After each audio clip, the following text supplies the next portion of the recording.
we're going to look at leptons in a bit more detail. So leptons are fermions. It turns out that all the leptons have a spin quantum number equal to 1/2.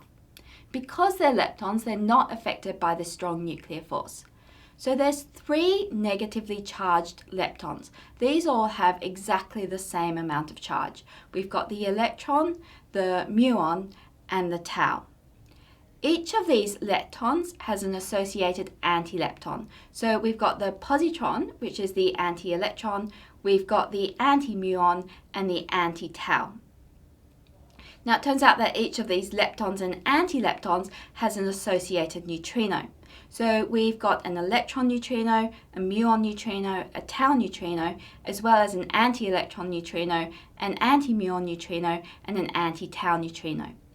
The neutrinos all have very, very low mass and no charge.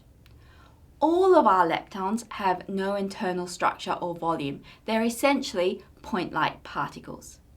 Now it turns out that leptons have their very own conservation law. We can consider the lepton number, which is given the symbol capital L.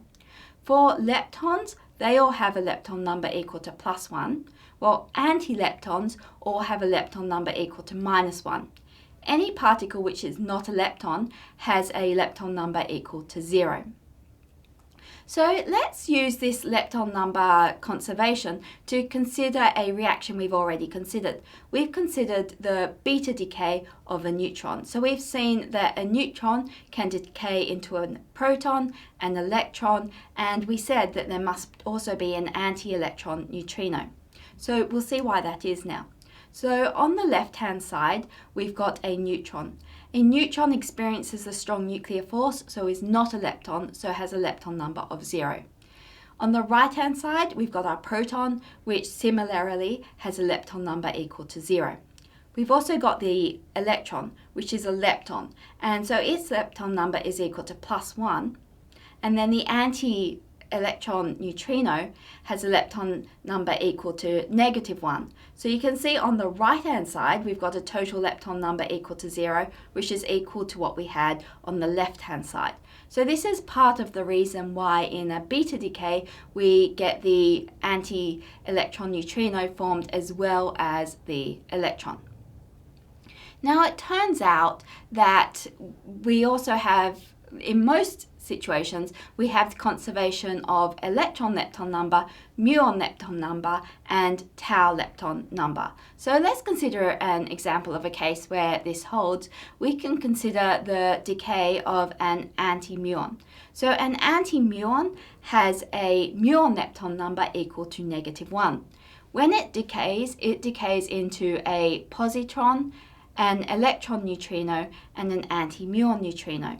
So on the right-hand side, the only one of those particles with a muon lepton number is the anti-muon neutrino. And this has a muon lepton number equal to -1. So you can see on the two sides, the muon lepton numbers are balanced.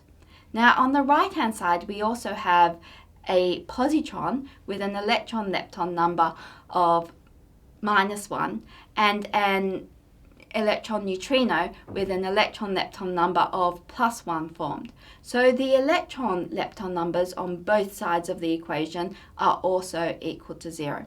So in almost all cases, the different flavors of lepton number are also conserved. But this understanding led us to a bit of a puzzle. We know that electron neutrinos are produced in the sun. So one example of a reaction producing electron neutrinos in the sun is we can have 2 protons combining to form deuterium, a positron, and an electron neutrino. So these electron neutrinos travel from the sun towards the Earth, and with special apparatuses involving large tanks of deuterium, we can actually detect them. And for a long time, people were very puzzled because we were only detecting approximately 1/3 as many solar neutrinos as we expected. So at that time, it was thought that neutrinos had no mass. So it turns out that in fact this conservation law for the different flavors of leptons doesn't actually hold all the time. As a result of the neutrinos having a very small mass, they were actually able to oscillate between the three different forms of neutrinos. So we could have an electron neutrino produced in the Sun being converted into a muon neutrino or a tau neutrino.